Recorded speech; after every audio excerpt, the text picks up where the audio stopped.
Alhamdulillahilladzi nahmaduhu wa nasta'inuhu wa nastaghfiruh wa na'udzu billahi min shururi anfusina wa min sayyiati a'malina. Man yahdihillahu fala mudilla lahu wa man yudlil fala hadiya lahu. Ashhadu an la ilaha illallah wa ashhadu anna Muhammadar Rasulullah. Allahumma fassalli wa sallim wa barik ala hadha nabiyyina Muhammad wa ala alihi wa sahbihi ajma'in. Amma ba'd. فيا عباد الله إني أوصيكم ونفسي بتقوى الله. اتقوا الله فقد فاز المتقون. فقال الله تعالى في كتابه الكريم: أعوذ بالله من الشيطان الرجيم.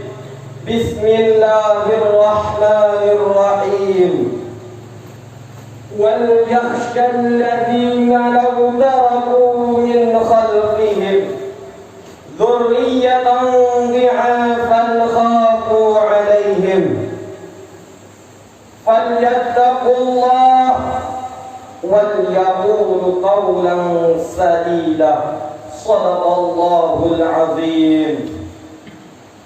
Kita bersyukur kepada Allah Subhanahu wa ta'ala dengan mengucapkan alhamdulillahi rabbil alamin dan bersalawat kepada Nabi Muhammad sallallahu alaihi wasallam. Kaum muslimin, khatib mengajak kepada kita semua, marilah kita tingkatkan keimanan dan ketakwaan kita kepada Allah Subhanahu wa ta'ala. Takwa dalam artian kata mengerjakan segala perintahnya dan meninggalkan segala larangannya. Hadirin sidang jamaah Jumat yang berbahagia, Islam tidak akan hilang dari dunia. Tetapi tidak mustahil Islam akan gulung tikar dari desa kita. Tidak mustahil Islam akan gulung tikar dari kampung dan kota kita, jikalau kita tidak menjaganya, jikalau kita tidak memeliharanya, bahkan jikalau kita tidak mewariskan kepada anak-anak kita, generasi muda yang akan datang. Sebagaimana dulu Islam pernah jaya di Spanyol, pernah menguasai daratan Eropa, dan sekarang hanya tinggal sebuah cerita. Jangan sampai sejarah Spanyol ini terjadi kepada negara kita, Indonesia. Hampir 90% penduduknya Islam, namun 20 tahun yang akan datang, 30 tahun yang akan datang, anak-anak cucu kita belum tentu berpegang teguh kepada agama Islam. Akan tetapi para musuh-musuh mereka semakin hari semakin giat untuk meruntuhkan agama Islam. Mereka buat anak-anak kita sibuk dengan hal-hal yang tidak bermanfaat. Game online setiap saat, mabuk setiap hari. Al-Quran tidak lagi mereka baca. Rukuk dan sujud kepada Allah tidak lagi mereka laksanakan. Mereka tidak lagi bisa kita andalkan. Mereka tidak lagi bisa bersaing. Mereka tidak lagi bisa diunggulkan. Sehingga lahirlah generasi muda yang tidak berkualitas. Kenapa hal ini bisa terjadi, kaum muslimin? Bisa jadi ini kesalahan kita sebagai orang tua dalam mendidik mereka. Memang setiap anak dilahirkan semuanya dalam keadaan fitrah. Kullu mauludin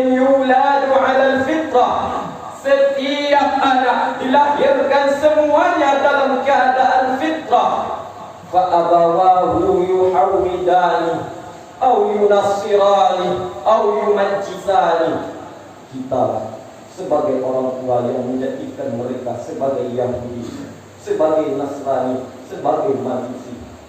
Memang secara biologis mereka masih dikatakan Islam, tapi cara makannya Yahudi, cara berpakaiannya Nasrani, dan cara pergaulannya Majusi. Hadirin sidang jamaah Jumat yang berbahagia, anak adalah amanah. Setiap amanah akan diminta pertanggungjawaban oleh Allah Subhanahu wa ta'ala.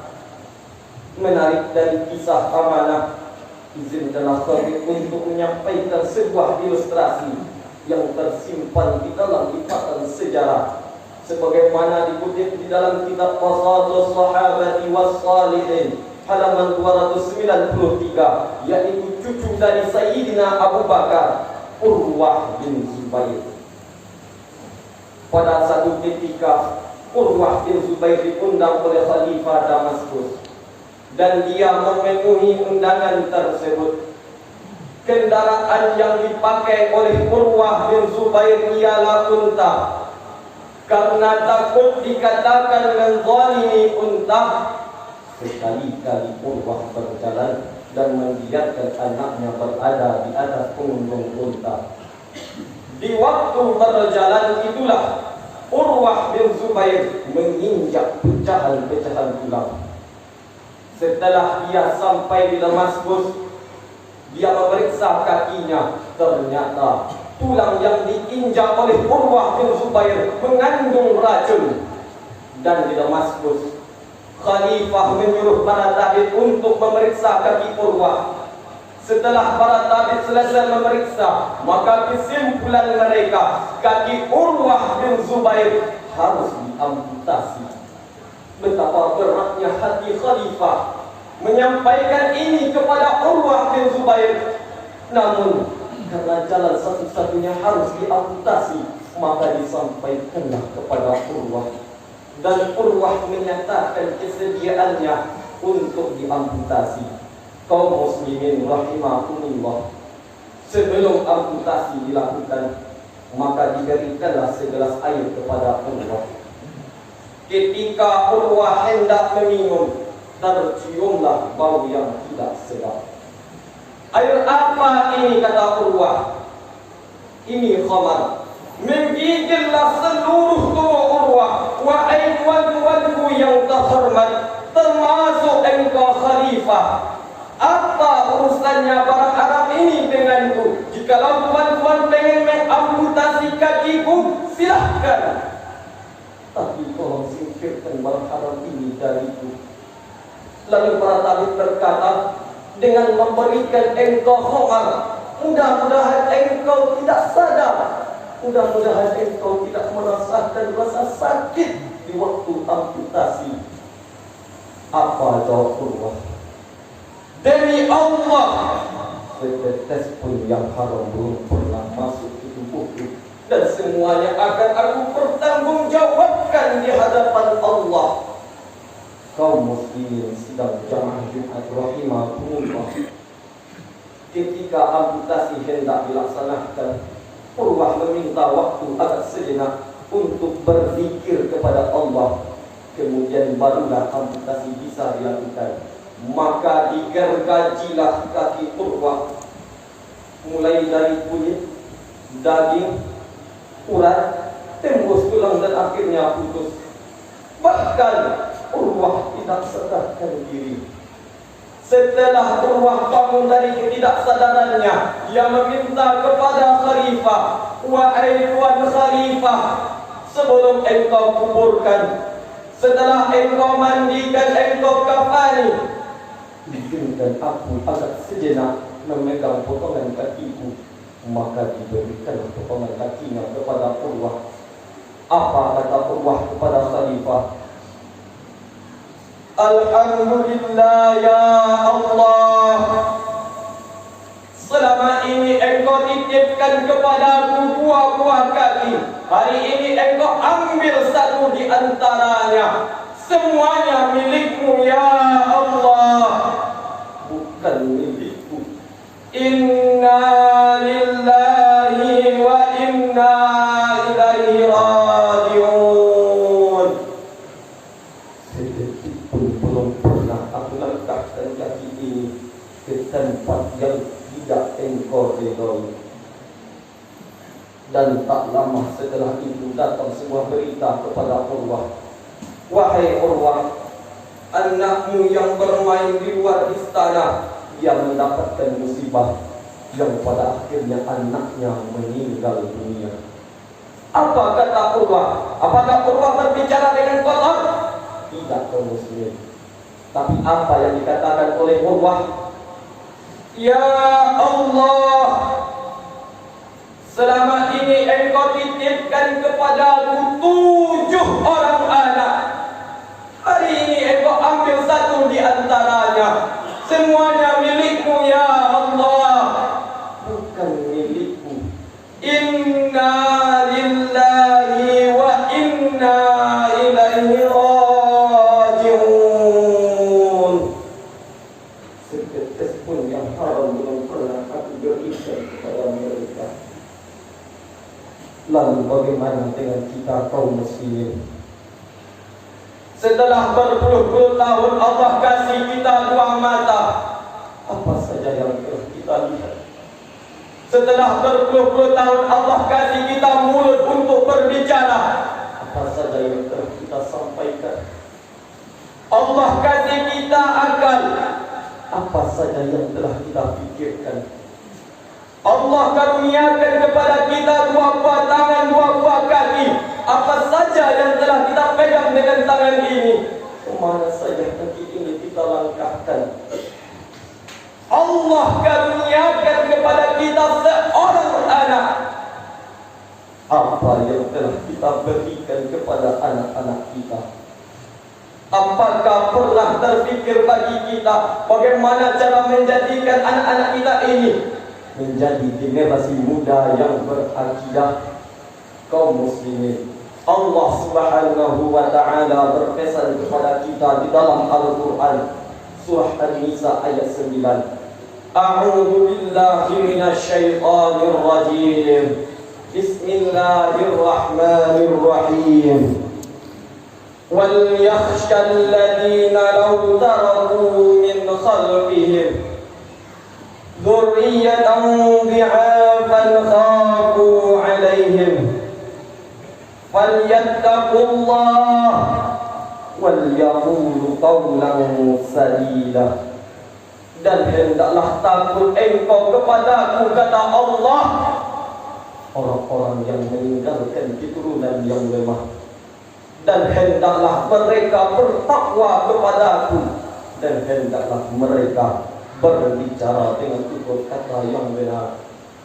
Kaum muslimin, merujuk kepada ayat tersebut, maka hendaklah kita dapat mendidik anak-anak kita dengan baik, sebagaimana yang telah dicontohkan oleh Nabi Allah, Nabi Yaqub alaihi salam. Tak kala dia pernah bertanya kepada anak-anaknya, Ma ta'buduna min ba'di? Apa yang engkau sembah wahai anakku setelah bapakmu tiada nanti?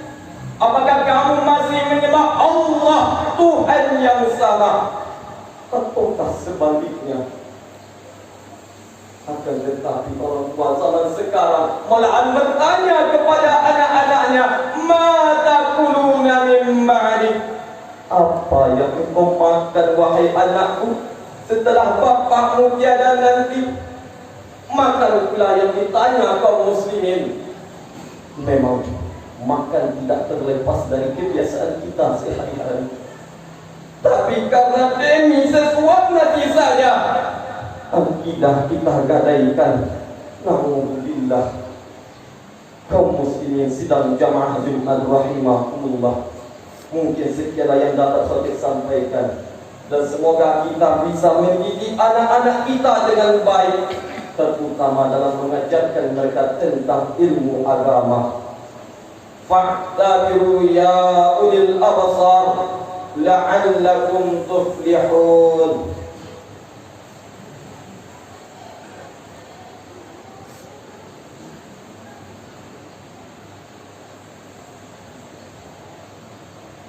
Alhamdulillah, wassalatu wassalamu ala rasulillah. Ashhadu an la ilaha illallah wa ashhadu anna Muhammadar Rasulullah. Allahumma fassalli wa sallim wa barik ala hadha nabiyyina Muhammad wa ala alihi wa sahbihi ajma'in. Amma ba'd. Fa ya ibadallah, inni usikum wa nafsi bitaqwallah. Ittaqullah haqqa tuqatih wa la tamutunna illa wa antum muslimun. Faqala Allah ta'ala fi kitabihil karim, a'udzu billahi minasy syaithanir rajim. Bismillahirrahmanirrahim. Inna Allaha wa malaikatahu yusalluna 'alan nabi. Ya ayyuhalladzina amanu sallu 'alaihi wa sallimu taslima. Allahumma salli 'ala sayyidina Muhammad wa 'ala ali sayyidina Muhammad. Kama sallaita ala sayyidina Ibrahim wa ala ali sayyidina Ibrahim wa barik ala sayyidina Muhammad wa ala ali sayyidina Muhammad kama barakta ala sayyidina Ibrahim wa ala ali sayyidina Ibrahim fil alamin innaka hamidum majid. Allahumma ighfir lil muslimina wal muslimat wal mu'minina wal mu'minat al ahya'i minhum wal amwat. Allahumma ighfir lana dhunubana wa liwalidayna warhamhuma kama rabbayana saghira. Rabbana zalamna anfusana wa in lam taghfir lana wa tarhamna lanakunanna minal khasirin. Rabbana atina fid dunya hasanah wa fil akhirati hasanah wa qina adzaban nar. Allahumma ajirna minan nar. Allahumma ajirna minan nar. Allahumma ajirna minan nar wa liwalidayna minan nar. Allahumma ja'alna akhira kalamina inda intihai ajalina qawlan la ilaha illallah Muhammadur Rasulullah sallallahu alaihi wasallam walhamdulillahi rabbil alamin. Ibadallah.